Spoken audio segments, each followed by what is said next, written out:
Welcome back to the Gen Z Speaks podcast. We have a special episode today in light of what's been happening with Russia and Ukraine.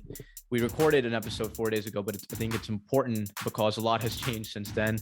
Russia has decided to conduct a military operation and infringe upon Ukrainian sovereignty by attacking multiple cities across the country. We're joined today with our guest, Davyd. He lived in Ukraine for, you said 9 years, right, Davyd? 9 years, and you're from Lviv, Ukraine, which is in the western part of Ukraine. And I know Davyd from USC. He actually graduated last semester, and he's an aspiring law student. And so it's good to have you, Davyd. And I think it's important to get the perspective of Ukrainians, people who've actually lived in the country and are from the country, to actually understand what's happening on the ground there. So welcome to the podcast, man. Thank you so much for having us. And I know you have family members there, so I know this can be a tough time. So we really, really appreciate your time. Thank you for having me. I appreciate it. So let's dive right in. So I just want to get your opinion, man. And at any point in time, if any of us are talking too much, feel free to tell us to rephrase our arguments. But my point is, what's been happening with Russia and Ukraine? What's your take on it so far as a Ukrainian, as someone who's lived in the country for a long time? So it's been an ongoing tension for years, ever since I believe in the 1930s. I don't know if you guys heard about the Holodomor, Yes. which was when the Soviet Union starved their own people because Ukraine was part, and they killed, I think, was it 3-4 million people, which you don't really hear about, but 4 million Ukrainians got killed just because. And from there's been other issues, but even into the early 2000s, after the Soviet Union fell apart, Ukraine wanted to be their own nation, like any other nation, more or less. They wanted their own sovereignty, like you said. However, our president got poisoned by the Russian government, and then they put in their own presidents, which ended up giving away all the whole gold reserve, all the military to Ukraine, including all the nuclear weapons, all the fun stuff. And ever since then, we had a revolution to get that guy out because he did nothing good, for us. And ever since that, we've just been trying to be our own nation. But with Russia being the neighbor, you can't really do that. They're very aggressive, as you guys can see. Right. So tensions between Russia and Ukraine have always been high. But do you think that started since 1932? Like the famine you mentioned, right, where 3.9 million Ukrainians were killed. Is that the inflection point of the relationship and how it was strained, or does that even date back from 1932? That's one of the key points. I'm not exactly sure when it dates back, but I know it's for sure at that point it was really there.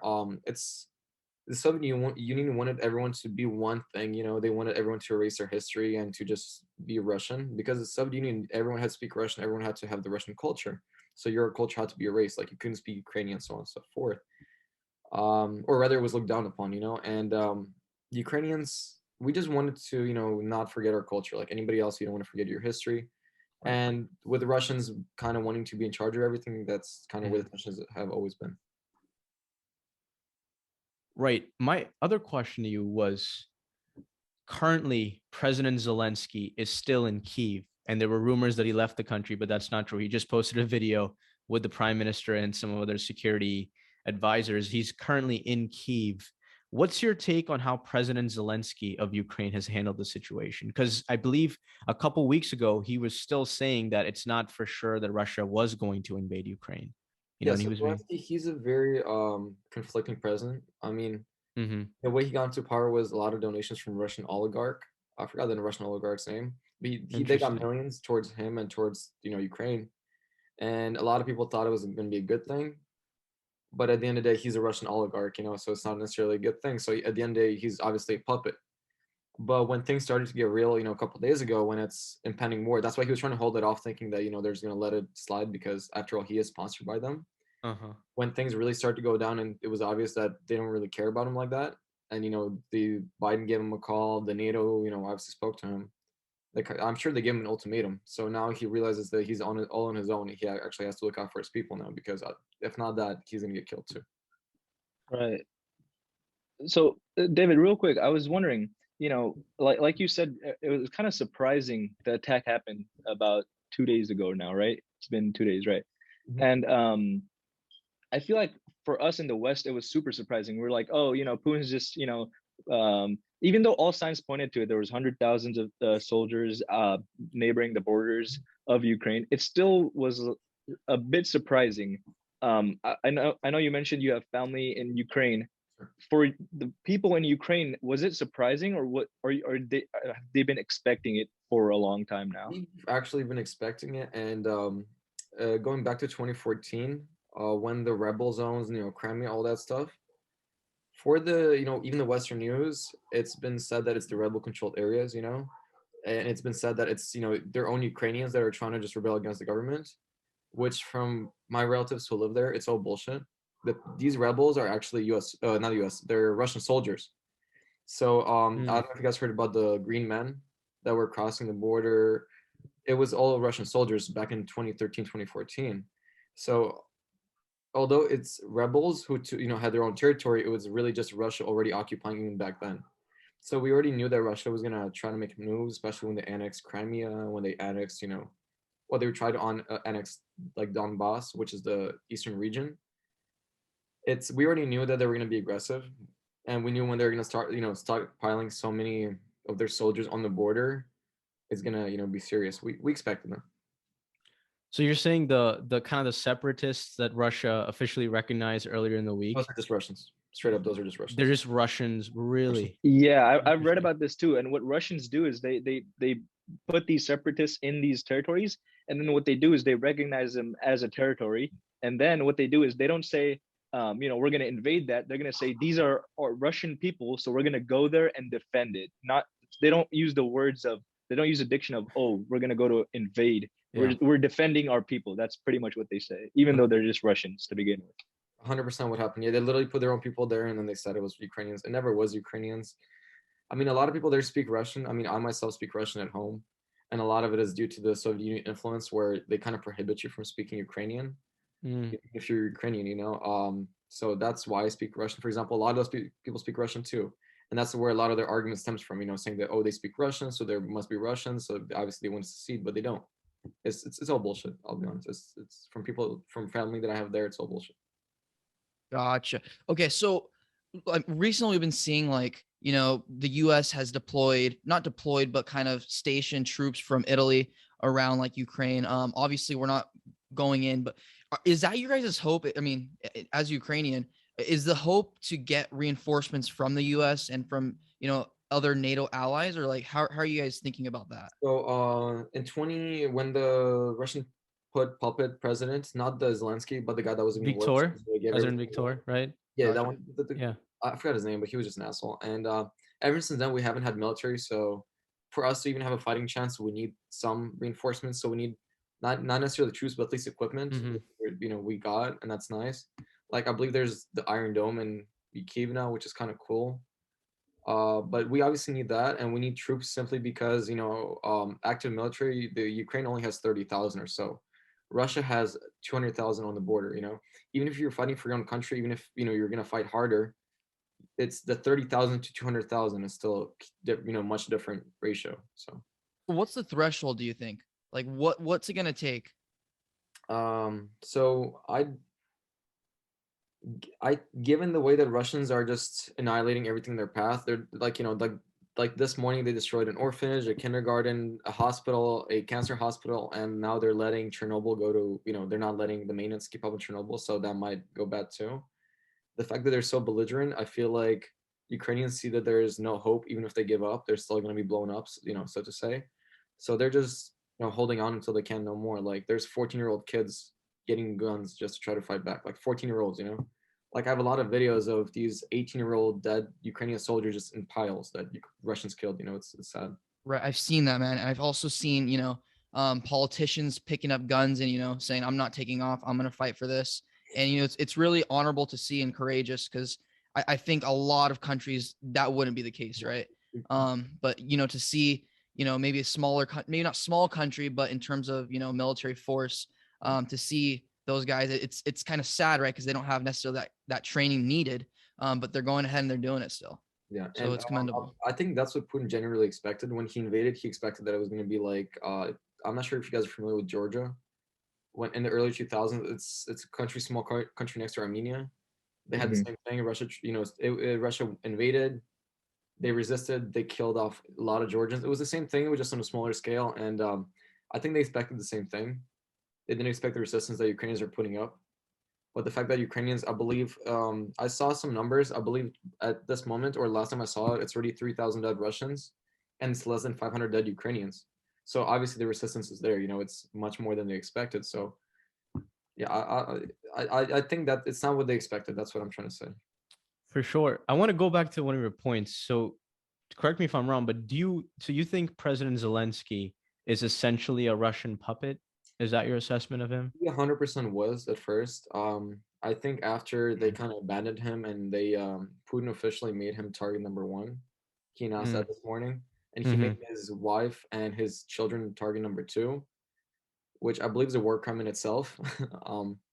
You're not supposed to target kids and women, but point is that they abandoned him, and the fact that Biden gave him a call and his only surviving chance is to side with the West. I think he might actually become a decent president. Before he was, now I'm not sure. Maybe he'll be decent. Yeah, I asked you that because here in the West, at least my understanding was that Zelensky was democratically elected in 2019 in a landslide. And I thought that Russia viewed Zelensky as like getting closer and closer towards the West, right? And like he didn't want Ukraine to end up joining NATO and that he was scared about that. But I didn't know that initially he actually received, as you said, campaign donations from a Russian oligarch. Yeah, Right. yeah, 100%. Yeah, no, the Russian oligarch, the Ukrainians knew about that, and I think it's like a sliver of hope, thinking that, oh, Russia might actually help us out, Mm. and because they thought, maybe that we have a chance with them financially supporting us, we're gonna elect him. So it was elected. A lot of people chose him for that reason. His background is he was a comedian. He was, yeah. I remember going up and watching his shows, and he was not exactly a politician, far from it. But they elected him because they thought that we're gonna get financial support.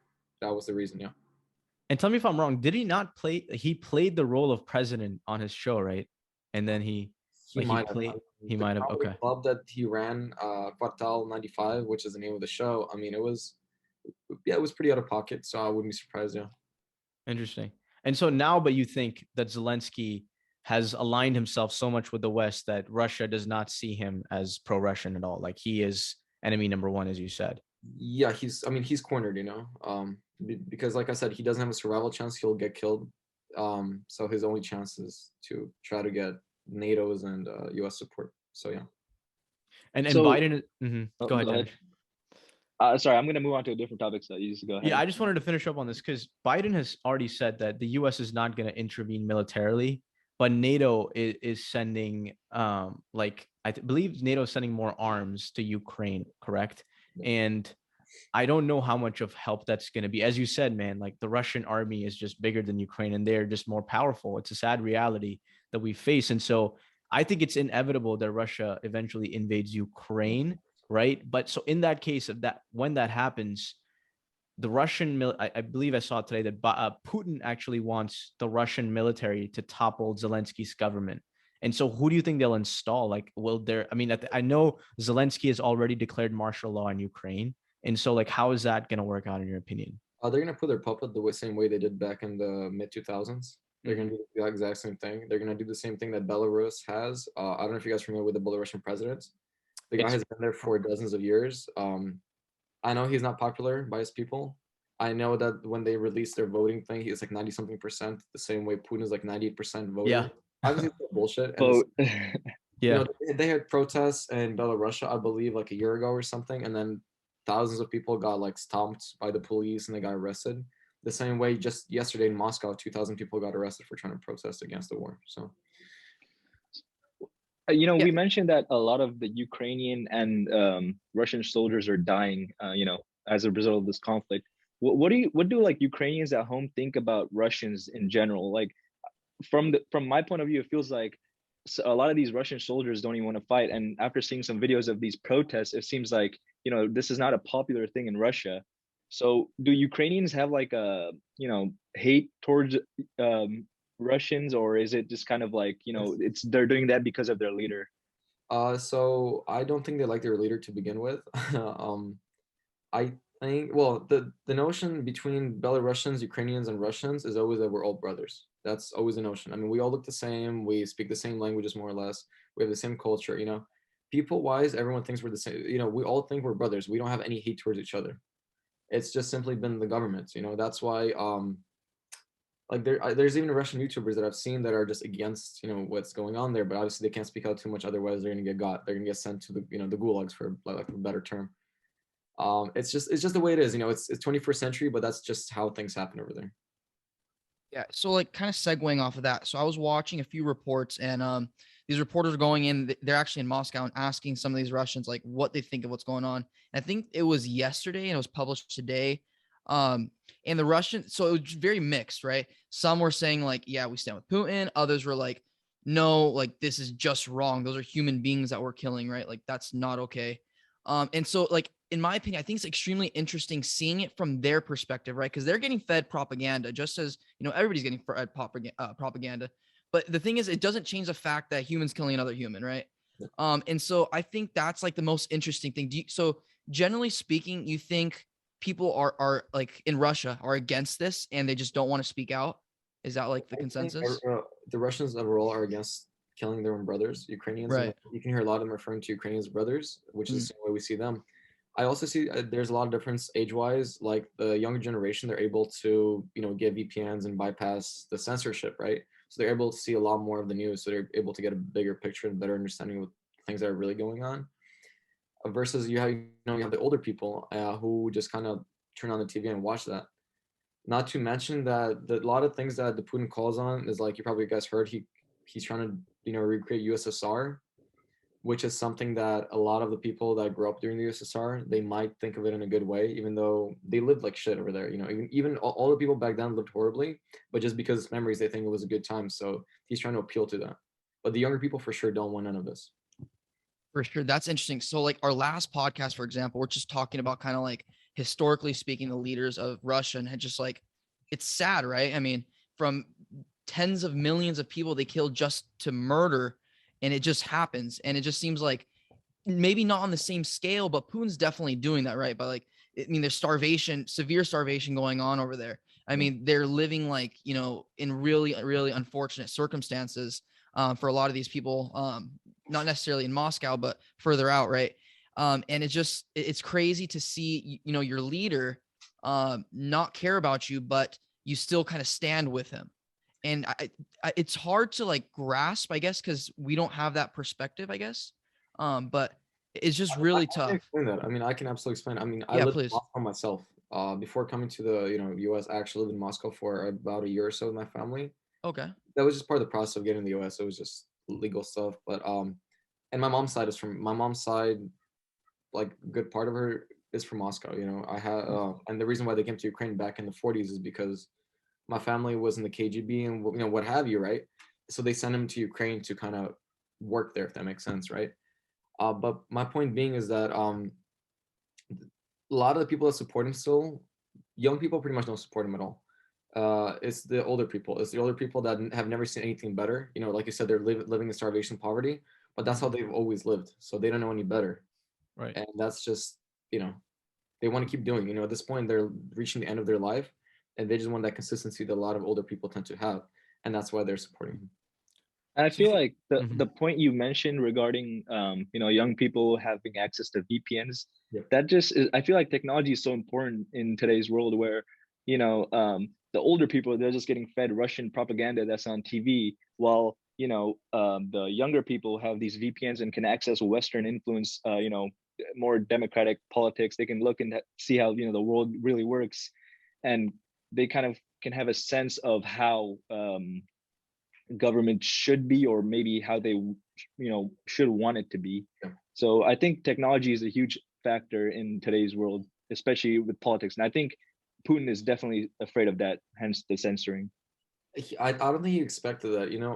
One thing I was discussing with my parents yesterday was Putin's approach is outdated and wrong. His approach is to appeal to that whole thing from the 50s, the Cold War of having two polarities, just clashing, because that's how things used to be back then. You had the communists and you had the capitalists, right? You had the U.S. and the Russia. That's how with the Cold War, right? That's what a lot of those people grew up on. That's what Putin grew up when he's 7 years old. However, back then, it was a lot of people were poor. Majority of people couldn't even get by, so that's why there was a lot of conflict. However, nowadays, everyone can at least get by, if that makes sense. So a lot of people want peace. So Mhm. he's trying to appeal to this conflict because that's what he knows. But a lot of people don't even want that anymore. It's like old era stuff. So it's not even working. Not to mention, you said technology. I know one thing that happened yesterday is that like when they were coming from Chernobyl side, I think you guys heard about Russian force moving from Chernobyl side.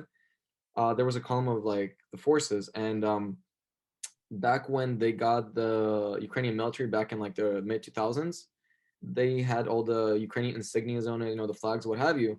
So what they did is they brought those and they put those in front of the convoys to try to disguise it as Ukrainian military, which I believe is also a war crime because you're not supposed to put somebody else's, flags on your thing because, war crime.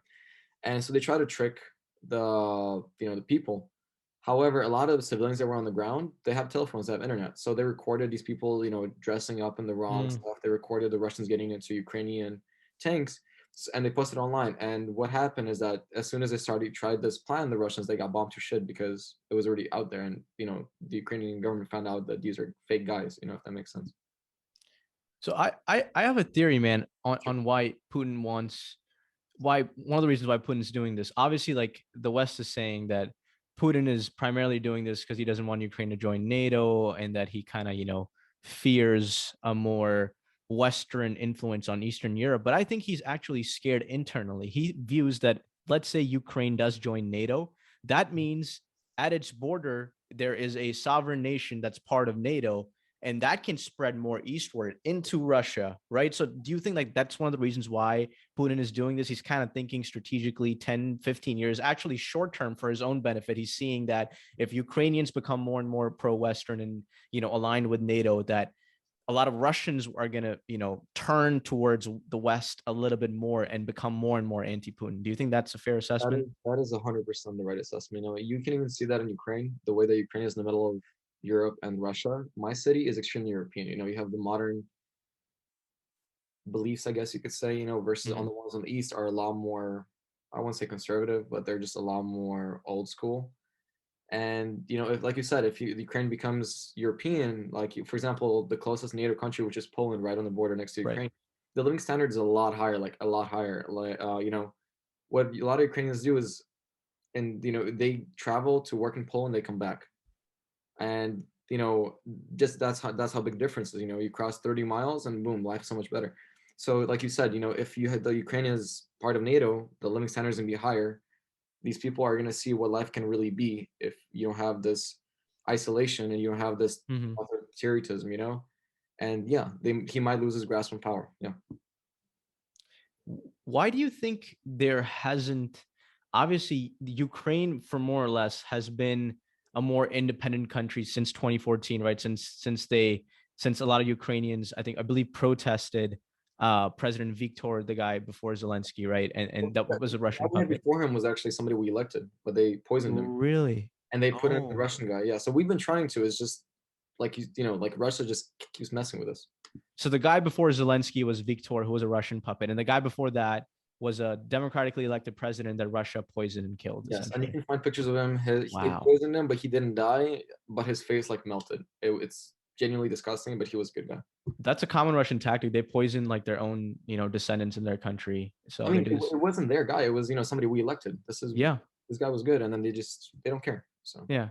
So Russia has been infringing on Ukrainian sovereignty ever since it became independent, since 1991, essentially, right? They've never apologized. The Holodomor, 4 million dead Ukrainians. Like for example, with things like Holocaust, obviously, there's people at least acknowledge it. Russians, they don't even put it in the history books. They don't even care about it. It's like 4 million dead. That's not a small number.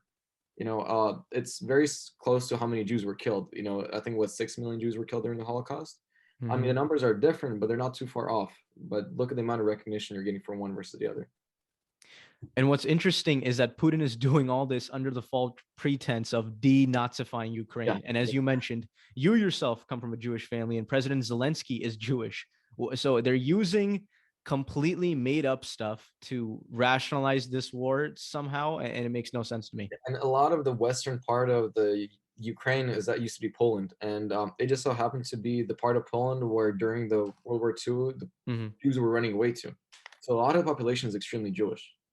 Not Orthodox, not the American Jews, but they're Jews. Like I'm Jewish, but I don't practice it. I got the background. It's like that. A lot of the population is huge, and there's a lot more Jews in Ukraine than there are in Russia. which Right. also gives you perspective. So My So- other question. Go ahead, man. Go ahead. All right. Well, this a little off topic. So if you want to go ahead and Yeah, I was just gonna ask you, why do you think Ukraine hasn't been so successful economically, at least? Like you mentioned, Poland, right next to its east side, right, is much more developed. Obviously, they're part of NATO, so maybe that has something to do with it. But why do you think Ukraine? Do you blame Russia for Ukraine's lack of progress as a country? it's the combination. It's the fact that they're in the middle, so they're not getting the benefits because they're not NATO. They're not getting the financial benefits of Security being benefits, part of, right? Yeah. of getting to that Western world. So Hmm. they're not getting that, but at the same time, they can try whatever they want, but Russia's still gonna mess with them. Like we used to have a gold reserve, it got given away by a Russian puppet. I mean, listen, that's you can try so much, but if they keep killing your presidents and they keep doing all this stuff, it's like, dude, you know, not much you can do. for sure. So yeah, it seems like infrastructure is not going to solidify until Russia stops, but it seems like Russia's not going to stop, right?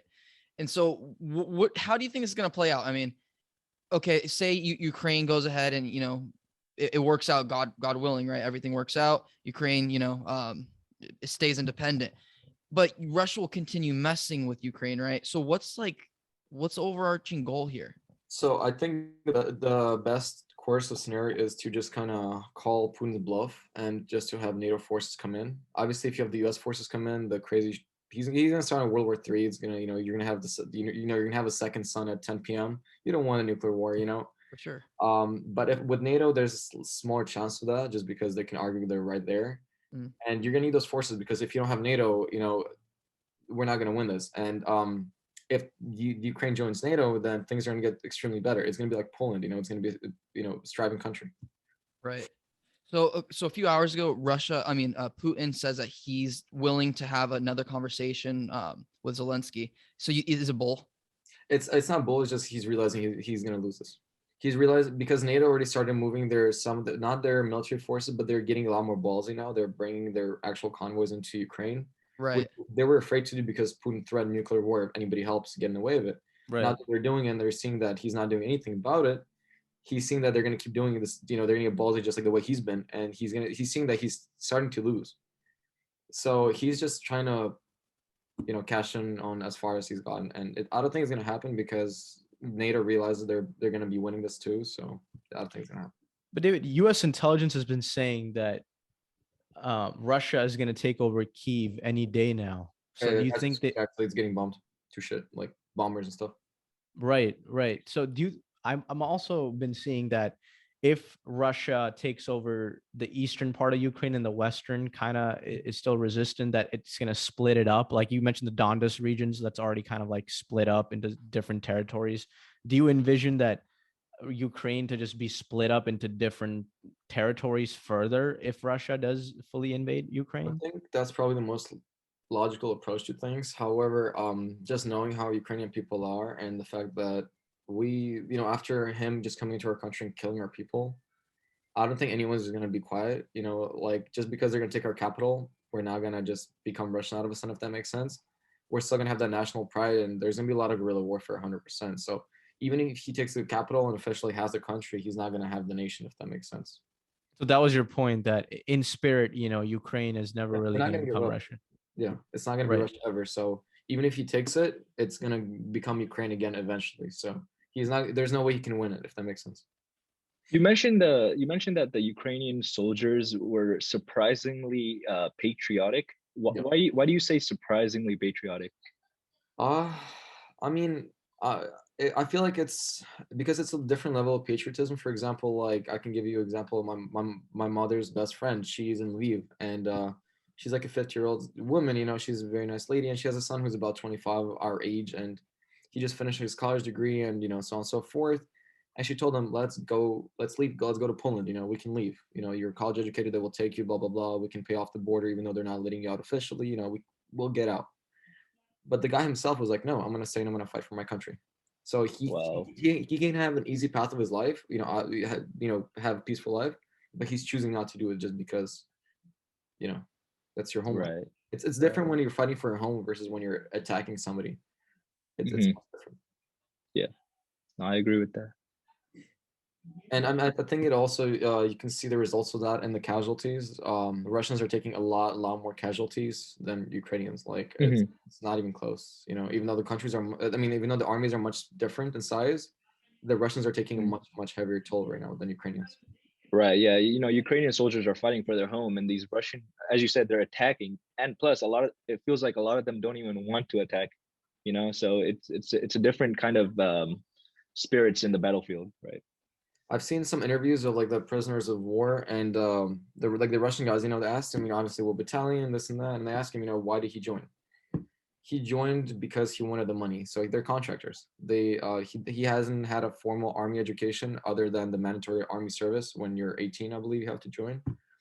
But he just wanted to make money. You know, if you're just trying to make money, and keep in mind, it's not a lot. You know, economics wise, it's not a lot of money they're giving to these soldiers. You know, they're giving hundreds of dollars per month, a couple $100s. I mean, to go die, that's nothing. So the values and the needs are much different. So. One of the things that I was kind of thinking about was, as like living in America, we're so lucky and blessed. Like, man, our worries day to day are like, oh, I'm going to be late to my Starbucks coffee, or I'm going to be late running the class. And other parts of the world, as you said, there's people our age literally making life and death decisions, you know, and trying to take up arms as a 14-year-old to defend your country. I mean, that's something that's jarring and most people never experience. And so, you know, it's, to me, that's like one of the things that I was kind of thinking about was how lucky we are in the US and how there's an empathy gap between the US and like we can give our thoughts and prayers to Ukraine all we want, but at the end of the day, it's the Ukrainians who have to, you know, wake up every day and make that decision of life and death. And not just Ukrainians, not just in this situation. One thing I encountered, especially, you know, with USC and the way that USC has a lot of privileged students, is a lot of people tend to, okay, one thing that I've been fighting with people on the internet is a lot of these Marxists and communists, you know, not that I have an issue with communism or Marxism, although I don't like it, you know, and not, you know, I feel like in theory, whatever, you know, it can work theoretically, you know, blah, blah, blah. But as somebody who's coming from a country that literally lived through that, you know, my family comes from that. I know it's not realistic, you know, yet you have all these people on Instagram, you know, talking smack on imperialism, which I'm sure there's some validity, but they're talking smack on capitalism. They're saying that it's all US's fault and it's all Ukrainians' fault. And they're blaming all these people, but these same people live, you know, like they live, let's say in California, they live in multi-million-dollar homes. The whole reason why they're able to have these viewpoints is because they're so damn privileged that it's so much hypocrisy. Like I mean, it's just ridiculous. You know, I've actually encountered a lot of that. You know, in my time taking class at USC, I actually had a fight in one of my classes with this one kid. Not a physical fight, but a verbal fight, and the kid had to drop out of the class. But I remember I took this class on, I forgot what it was. It was like, I believe it was Islam in America class. It was a really cool class, really cool professor. And I remember this kid who was from the Bay Area. And just out of curiosity, you know, I did some digging and I found out he lives like in a $4 million house. His dad is rich. His mom is rich, right? But this kid, Man, yeah, its name. you went KGB on him, bro. Yeah, I mean, you got to do things that it's not hard to find it. You just look up somebody's name, and you know. Anyways, point is that, you know, you find all this, and then this. I remember this kid in class. I was trying to talk about something. I was trying to make a point, and I remember he told me, he's like, "You're a capitalist, plus you're white, so you don't have an opinion." And I'm like, bro, I understand that. First of all, I look white too, and I understand this and that, right? But my boy, you live in the Bay Area. You've had all the damn privilege in the world. You're a fufu communist who is benefiting from the capitalism, and you got the balls to try to talk shit about this. Like, bro, like, shut up and go and just enjoy the benefits of your life. Just, you know, I'm not saying don't enjoy it. I'm not saying give it up, but just shut up. If you're not gonna No, get dude, you're 100% right. Dude, It's I like feel you on that. ridiculous. it's like they're sitting in like Starbucks, right? Yeah. And first of all, you're in a first world country. Second of all, you're in one of the most rich cities in the country, right? Arguably in the world at that point. And you're looking at things from perspective because, first of all, San Francisco is a bubble, LA is a bubble, right? And so everybody thrives off of their own ideas and they feed off of each other's ideas. And so you're looking at a privileged idea circulating, and it's 100% bull, dude. They need a reality check. All these guys on Twitter, they're just like talking about, you know, how socialism is the way to go. And the reason they're at this privileged spot is because of capitalism. And then, there's some ideas, don't get me wrong, in socialism that can be translated, into capitalist, laws, but mostly like the whole idea of communism and socialism is kind of just ridiculous. And we can see in history, it has never worked out anywhere. Not to mention, I feel like, I don't know, man. It's just, I like my personal experience. I've seen some bullshit through my life, like my background. Obviously, I grew up half my life in Ukraine during the revolution. I came here as a refugee. I didn't come here with money. I lived in the projects for the first half of my life in the U.S. I've seen the bad stuff. Like I had the windows in my bedroom shut out because of the neighborhood I grew up in. I still live in South Central, and not because I go to USC. As a matter of fact, I only went to USC because it's down the street. My point being is that you see a lot of this bullshit, and it's like for example, in our case, USC or where I live, you go to the west side, like where I work. You go to Westwood, and you have all these kids that are activists, right? But like, come on, bro, you grew up on the west side, you know shit. Like, just be quiet. I don't know, I don't get it, man. And it doesn't just go to Ukraine; it also goes to a lot of other movements. Like the BLM movement, right? You had all these like Beckys and shit at USC trying to acting. They were talking more than the actual people of color, and like, bro, you don't got maybe it's because I graduated with cultural anthropology, but my firm belief is that you can have an opinion on everything, but you can't necessarily have a stronger opinion or opinion that's more valid than somebody who actually lived through that or somebody that's actually experienced it, if that makes sense, Right. Yeah, that's a good So point. it really bothers how all these privileged people talk on things and they have no idea. Yeah. Sometimes yeah, it's just the lack of ignorance. I feel like students think just because they're getting an education in a particular subject that they're more knowledgeable about someone in regards to that subject, even though the other person's actually lived, in your case, in Ukraine. Like they'll be arguing with you, even though you know firsthand what's happening. It was fascinating. Like this, I'm an RA on campus, right? And like we have to be on call on campus. In like emergency duties every night for the building. Not every night, like every 3 weeks. I have to do once in a while. So I did it yesterday, and I get a call at 2 a.m. in the morning. This girl goes, "There's a moth in my room and an insect. What do I do?" And she's calling the RA, trying to figure out what to do with a big moth. And there's thousands of miles away, there's people in Ukraine, a 14-year-old picking up a gun and literally defending his village. Just goes to show, that even though the world is a global village, the disparities are so huge that some of us have no idea what it's like to be in somebody else's situation. And I think we should be more empathetic. But I think if we're all empathetic towards each other and respect each other's opinions and don't like demonize each other for our opinions, our leaders will be a reflection of that. I feel like a lot of our leaders are a reflection of us. And I think if all of us kind of strive towards having more empathy, maybe we'll have less political problems. I don't know. Also, I think selective activism is a thing. Like for example, I had a lot of issues with my social circles. Like the high school I went to is Boyle Heights. Pretty much none of my friends are white, and it's not a bad thing. It's just I'm just that's the background they got, right? So when you had the BLM movements and you had all these things, everyone's making posts, and that's awesome. That's great. People are showing things, showing an issue that's going on, right? And that's awesome. However, when for example, like the thing I have going on with Ukraine, which I don't want to say it's a bigger thing because I feel like there are different things you can't really talk about them like that. But point is, this is pretty damn big, and a lot of people are quiet, just because it doesn't affect them, if that makes sense. But at the same time, you expect everyone to care about your issue, but you don't want to care about other issues. It's like selective activism, man. I have big gripes with that as well. Very true. I want to bring it back real quick, David. So, I think it was really interesting. So I was watching an interview last night before I was knocking out, and it was a Jordan Peterson interview, and it was actually, I forgot her name, Kathy, I forgot her name, but it's Kathy. She's a UK reporter, and she's bringing up, just very things just against Jordan Peterson in general. And they're talking about the Black Lives Matter movement and transgender movement and all of that. And his point being, and she's trying to say that he's against it and this and that, but his point being is like, it's okay to have an opinion on any matter, right? But you just can't speak for the entire movement. And that's what it just seems like everybody in the West kind of does. Or I don't want to say the whole West. I'm not going to generalize it like that, but a lot of these privileged, kids and, citizens in general, they try to like make more noise than necessarily needs to be made, if that makes sense, right? And it's like, okay, sure, like you can support it, but let people that have been through, like, first of all, I think historically and like in business and everything, experience trumps like not knowledge, but it trumps I want to Armchair. say book education, right? Right. It trumps it every single time. And that's what these people fail to realize. It's like, okay, get in the real world, have some real like dilemmas, and then maybe you can have an opinion that's a little more driven.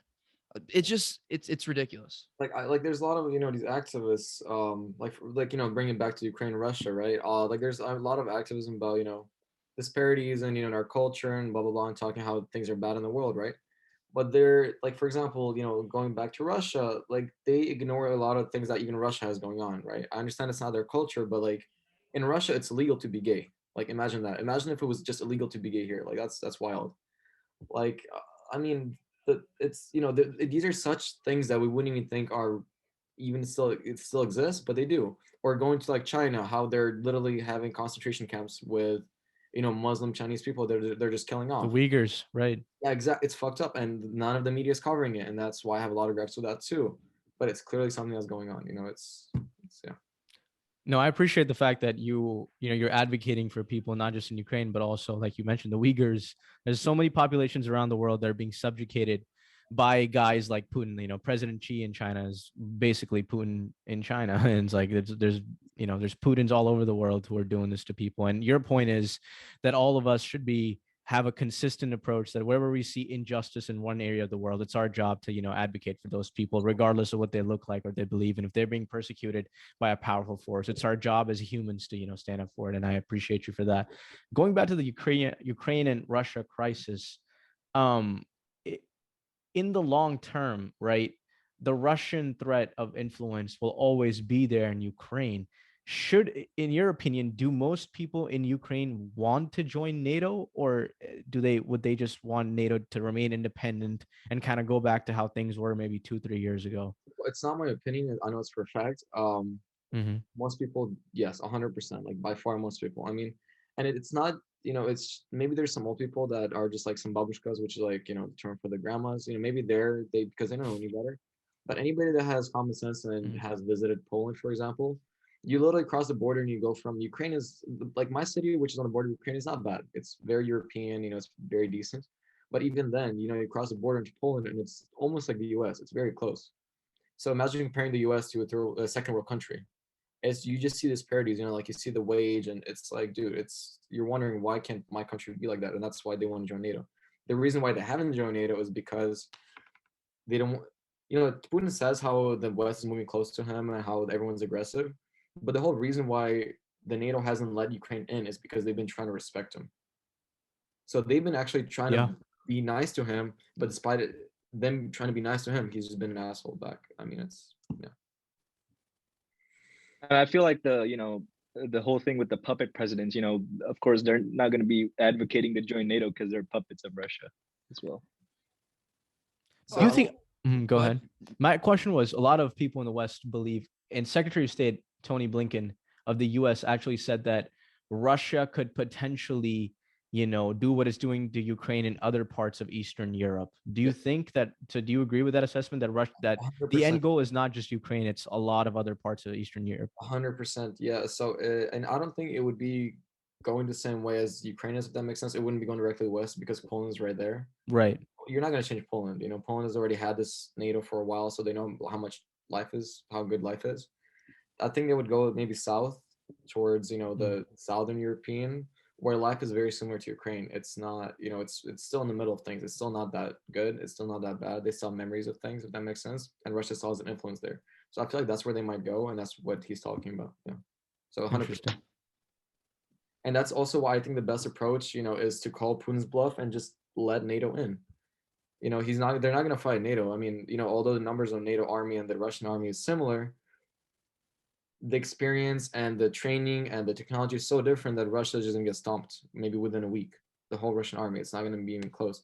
The only fear is that nuclear war. Like if there were no nuclear weapons, I feel like the U.S. Well, the U.S. obviously would go in. The U.S. likes going in places, but NATO would for sure go in and destroy Russia, no question. So.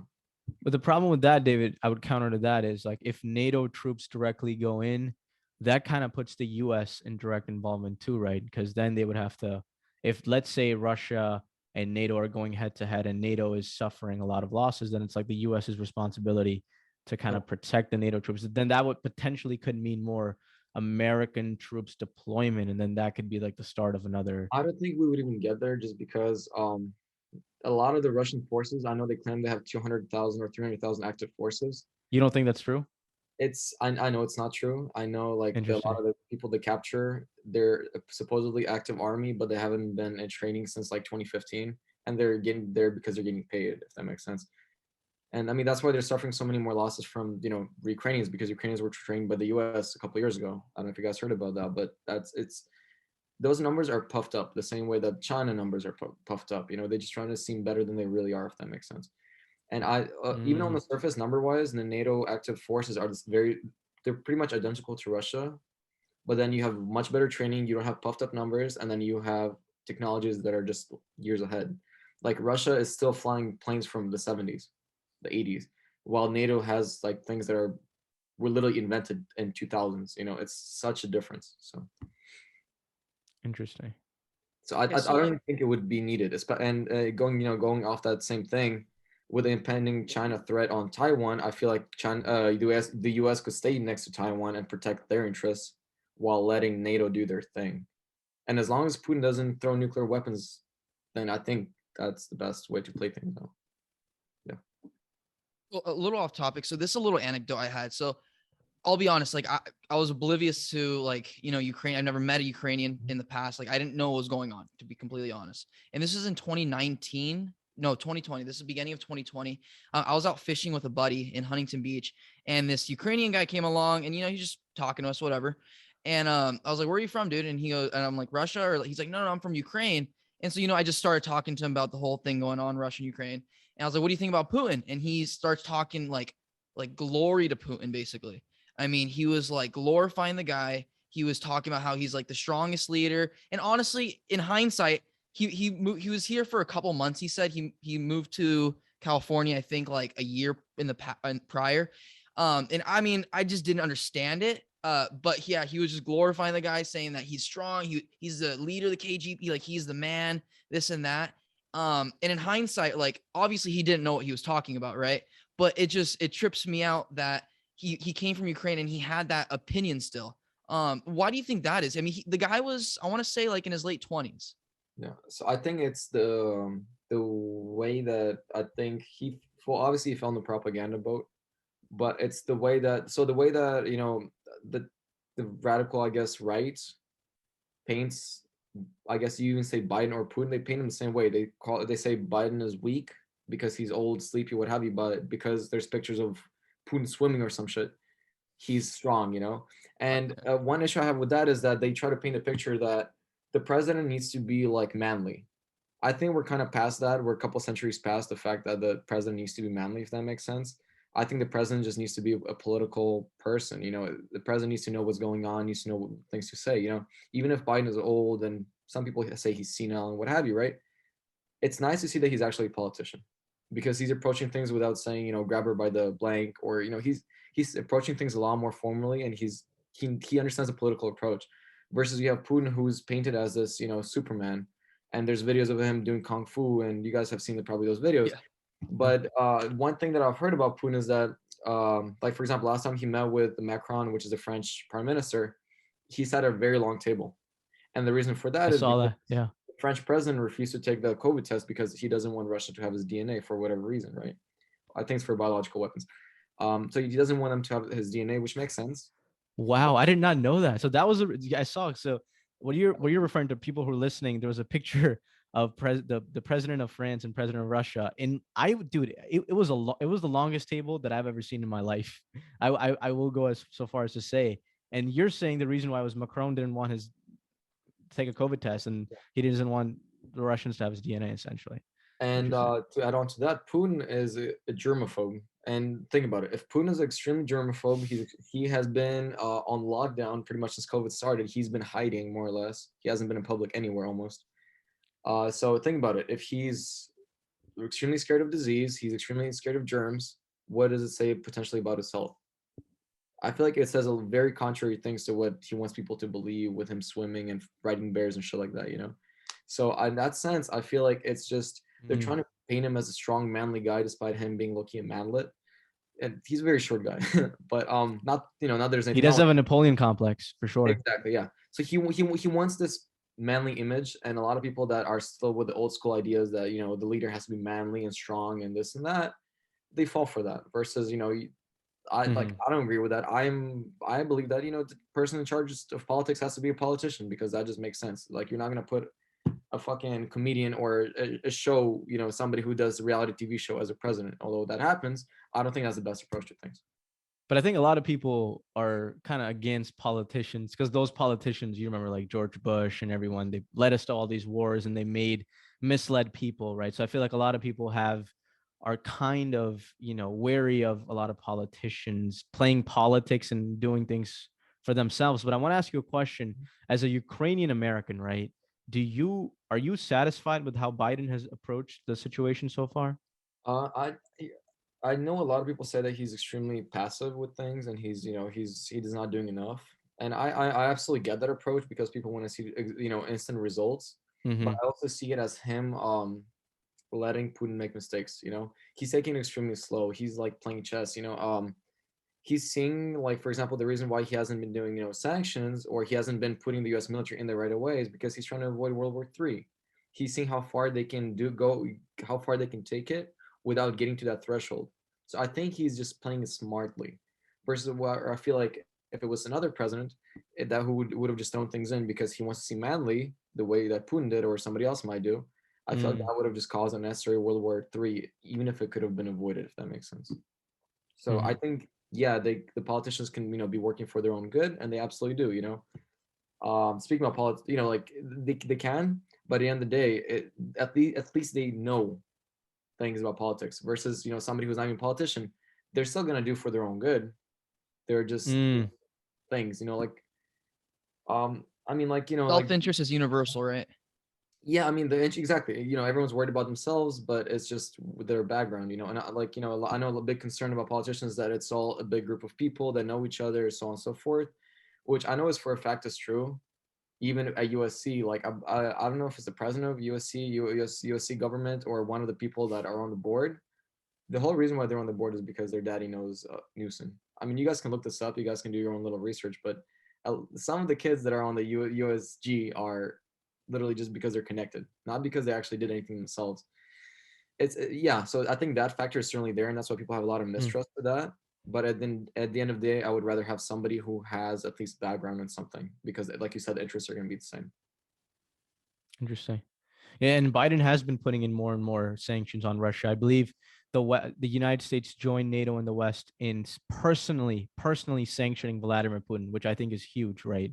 Because not I think a country sanctioning a global leader is a big deal, and so we'll see how that plays out. But And I know the CNN reporter yesterday was asking, trying to I forgot the lady's name, but CNN reporter, she was trying to like get the answer out of Biden. Why hasn't he personally sanctioned Putin yet? And that was yesterday, so it was a day away, right? mhm. And I guess she was mad about that, but at the same time, I think he was just trying to see what he was gonna do yesterday, and he saw that Putin actually amped things up yesterday, so you know he's letting Yeah, him make his own mistakes, if that makes sense. yeah. I mean, it's a big deal to personally sanction a leader. I mean, that Yeah, means and I yeah, mean, a lot of his money is not personally on his accounts, but there's like exactly. you guys heard about his oligarchs. Hmm. He a lot of his money is with his friends, so they're sanctioning those guys too. And a lot of that money, because of how unstable Russia is, a lot of that money actually lays in the U.S. Right. A lot of the properties, for example, in Miami, are owned by Russian oligarchs. So if you take all that away, which is not hard to do since it's already in the U.S., you're gonna be messing with them directly. Yeah. I wonder like how much pain does Russia have to suffer economically for Putin to come to his senses? Because over the last 1 day or 2 days, I think their stock market went down 33%, which is, I mean, a third of their market lost its value, which I is don't just think Putin crazy. cares because he never cared about the people to begin with. I mean, you guys Mm, think about the protests, and it's not like this is the first protest. There was a protest last year. yeah. There's been a protest every single year. And all they do, first of all, they don't put it on media. They actually make it illegal for media to record it, which is kind of funny. So it doesn't take. It's not like it takes a lot of research to find out that they're censoring. But point is that thousands of people getting arrested every single time, but he just doesn't care. It's it's authoritarian. He's in charge, if that makes sense. He doesn't really care about anybody else. As long as he's good, that's it. I So think you, also with the Mhm. just a side note with the stock market, I also read that the price or the value of the ruble, I think it's called, for Russian currency has decreased by like 30%. So it's like it used to be like $1 was like 70 rubles, now it's 100, which is like kind of crazy because like imagine you're like just a Russian, you're a middle class Russian working, and you have all this money saved up. Think about it, like your value of your bank account just went down by like whatever amount, if they want to travel or do anything in their life. And to make it worse, before the annexation in 2014, the value of ruble, I believe, was like 30 rubles to a dollar. So back then, they even put sanctions back then, and he didn't do anything. He doesn't care because like you said, it only affects the people in the middle class or the actual people. It doesn't affect anybody else because Putin has his money in other countries, so it's not going to affect him. But point being that even with the sanctions 2014, he still keeps doing things the way he's doing. So I don't think these sanctions are going to affect him personally. It's not going to change him, but it's going to mess with the people. And I don't know. I'm guessing what they're trying to get with that is that there's going to be more people protesting. There's going to be a coup, maybe. I hope that's what happens, but we'll see. I just think in a long-term sense, I feel like even if Russia successfully invades Ukraine, which I hope they don't, in the long term, I don't think Russia can stand on their feet, especially with their economy, the sanctions that all these other countries are putting on them, and just just overall like stability. Like half of the population doesn't even support, or most of the population doesn't even support them. So in the long term, it just doesn't seem reasonable that Russia can stand like they are right now. I'm telling you, it's not a government made for the people the way we have it here. Although some people would argue that it's not. The way things here are a lot better than they are over there. So yeah. I mean, imagine if the same approach was taken by our president. I mean, shit, we'd have people like, shooting. We'd have a revolution over That's there. a very fair point. People can complain, but comparatively, things are still a lot better, right? Oh, Maybe 100%. not perfect. I mean, nothing's perfect in this world, though, Exactly. right? But comparatively, like we have it great. Okay, yeah, 100%. Like going back to the fact that like when I came to this country, the whole reason why I came to this country is things are just better here. That's why people come to this country. Like you said, nothing's perfect, but imagine how bad things are over there. Here we have the police officers, other issues, right? What have you. But over there, you can't even be gay, bro. Like, I know I keep going to that point, but it's just something that we take for granted. It's illegal over there. Like, it's And ridiculous. I think also just on that point, it feels like even if you're here working, like a minimum wage job, that's not as seen as like, lower class here. Your standard of living here as a minimum wage job is exponentially higher than even the middle class in those other countries, maybe, right? It's just like insane, the Like, standard of I'll give you an living. example, like, and this might be a little opinionated just because I'm a car guy, but whenever I see somebody with, like, for example, like a base model Mercedes, or like, let's say just C300 or a base model Tesla, and I don't mean to be mean, it's something that can be attained by most people. You can get a Model 3, it's what, 30, 40,000, same thing with the C-Class, right? Here, it's like, okay, like, I just want to have something a little nicer. You can work, like you said, minimum wage, and you can have one of those cars. I had that when I was younger, when I was a little stupid with my money. But over there, for you to have even a C-Class, you got to be working like a good full-time job, like, bro, like it's not even close, and it's obviously the prices are a little different there, but it's just the reality of life over there is like people don't have houses there. Most people live in apartments because that's all they can afford at the end of their lives. So even with relative economy, things are much worse. Absolutely, man. It's the same where I come from, Pakistan. Like the standard of living, like you said, having a Mercedes would mean you make a lot of money, and most people don't even have cars in my country. So like it's a crazy. I feel like like I said before, like us Americans have a very empty perspective on things, right? Because we live in such privileged places and situations, and our problems are so much more less trivial than what the average other world citizen is facing. So on that point, though, hey man, I appreciate you coming on Sure. the podcast. I'm wishing the best for your family in Lviv, and I'm praying for them. And any last words you want to share with We us? all Let us are. know how what Americans can do to help, or what we can do to help the cause. I mean, I don't think you can even help financially. A lot of my friends have been asking, how can I help financially? But people over there can't even pull money out. Right. I think the best thing to do is just kind of stay on. I mean, realistically, we can't really do much. We're just regular people. So the best thing is to do is just kind of to seek out the most honest sources to kind of be more in touch with things than you otherwise would be. Sounds good, and we'll try our best to do it here at the podcast. Thank you so much for coming on, Davyd. We appreciate it, man. Thank you. You guys Thanks, have a good David. day. Be safe.